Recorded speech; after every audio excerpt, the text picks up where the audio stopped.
at maaaring ikabagsak, nako grabe, ikabagsak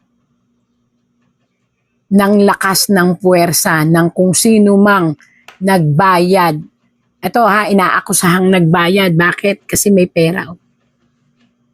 2 beses na paglalabas ng pera na pinag-isipan pang mabuti. Kung sino man po yun, di natin alam kasi tarot lang to. Ito lang po ay tarot, wala namang pangalan.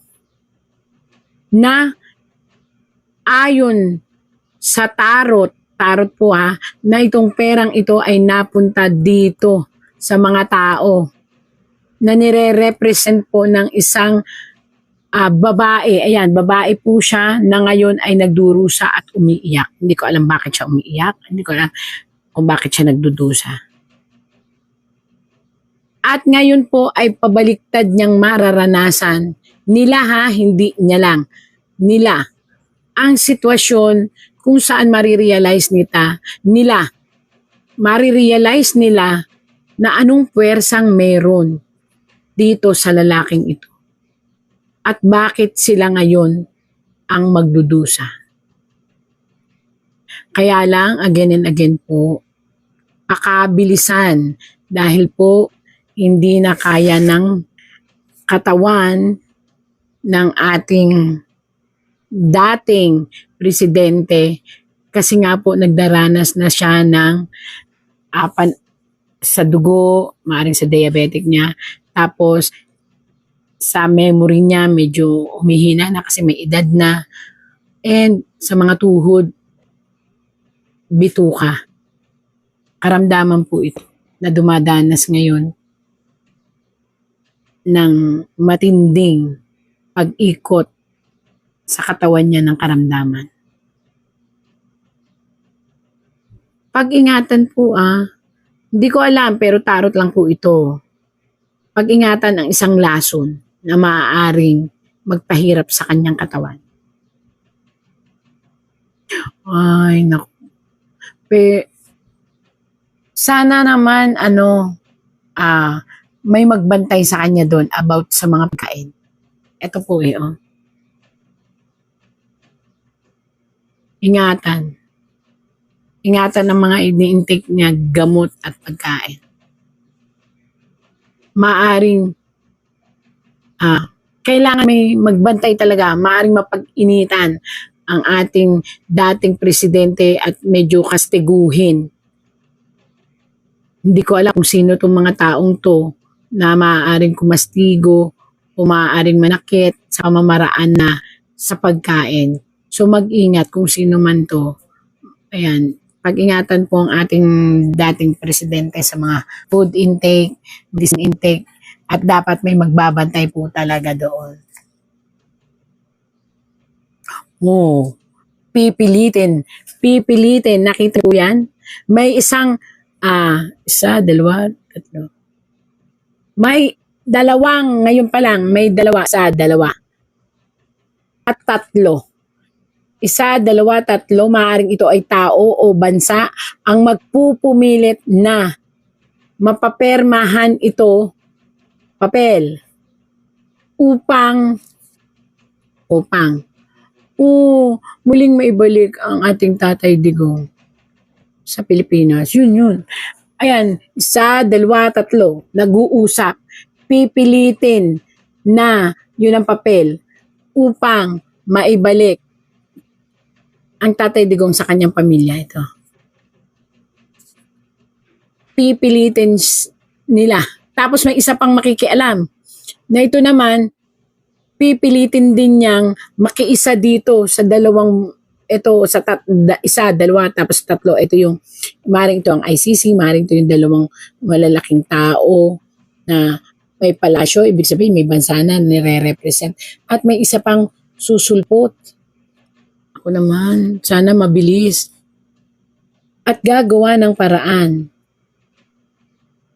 At maaaring may isa sa ICC na babae na tatayo para baguhin ang lahat ng mga batas na ipinupukol sa ating presidente na maaaring itong babae po ito ha, ay pag-aaralang mabuti at susuportahan ng mga kasama niya na matataas na judge, kung baga judge, hindi ko maalam kung ano yung tawag sa kanila doon.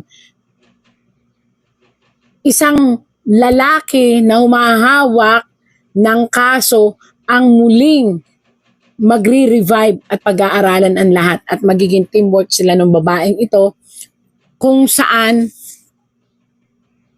ang gusto nila ay mapagbigyan ang mga taong humihiling na mapawalang bisa at mapawalang bisa ang mga kaso at mapalaya ang ating dating presidente. At by this time, maaaring matakot sila na muling makinig sa ibang bibig or isipan. Sana mangyari na. Di po ba? Bakit? Kasi ayaw kong magkagulo. Ayan po, nakabaliktad na babae. Ibig sabihin po nakabaliktad na babae, isang bayan. Isang ina natin, Mother Earth o Mother Nation. Ang inang bayan natin. Huwag bumaliktad. Bakit ako excited na mangyari na po ito? Para po, huwag nang magkagulo. Yun lang naman ang pray ko eh. Maayos na ang lahat at huwag nang magkagulo. Palayain ang dapat palayain. Ayan. 1, 2, 3. Kaya lang po, may again and again, may isang sitwasyon na parating sa mga tao na naging dahilan. Ayan po, na naging masaya, panandalian sila at naging dahilan para maitapon o maitaboy nila itong si dating president. Ayan o, nakatalikod. Na ito ay paikot-ikot na gumagawa ngayon ng sirkulo sa universe. Sila ay hahatulan. Kaya kung sino man po ang humahawak ng mga sitwasyon, pakaisiping mabuti. Matutwis ang lahat at mahahatulan ang lahat na may dahilan ng pagkakakulong niya. Ito ay biglaan. At ito'y parating po. Si VP Sara at si BBM ng sabay noong nakaraang eleksyon, tuwang-tuwa po kami. Bakit po? Dahil ito na po ang pagkakataon na i-redeem ng mga Ilocano ang kanilang masamang nakaraan. Pero BBM, ano ang ginawa mo? Sinayang mo! Instead na i-redeem mo ang pangalan ng iyong pamilya, ang ating lahi, nag-double down ka pa sa pagnanakaw! Instead na suportahan mo ang nagpanalo sa iyo bilang presidente, ipinahuli mo pa ang kanyang ama sa mga dayuhan! Wala kang utang na loob!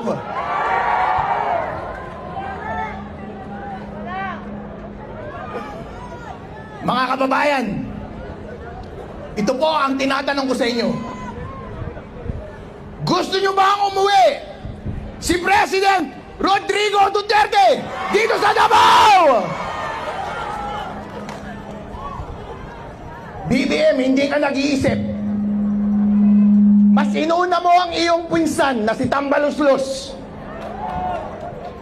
Isa kang tanga. Gusto mo ba na kapag president na si Bibi Sara ay ipakulong ka rin namin? At ang iyong buong pamilya? Mga walang iya kayong mga senador at mga congressman, gusto nyo bang makulong din kayo?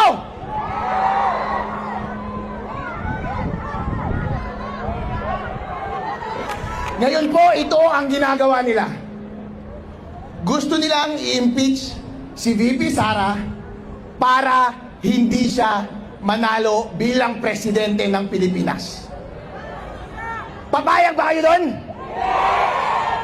Ayun, gusto kong mas maging malakas ang inyong sagot. Gusto kong iparinig ninyo hanggang sa Malacanang.